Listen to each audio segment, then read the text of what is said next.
My name is Saki. I'm 5th grade. I'm student of Shrishma Sukumar ma'am. Today I'm singing Saraswati Bhajan.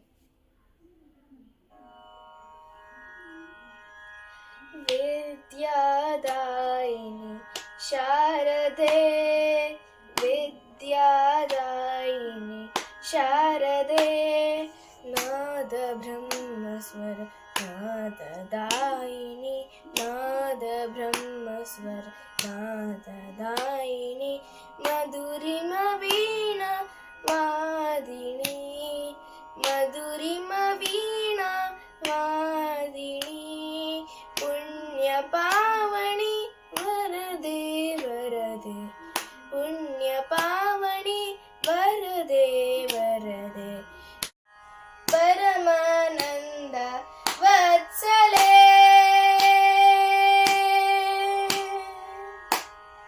परमानंद वत्सले रसरंजित स्वरले निनादसे जीवन जंगृत कर दे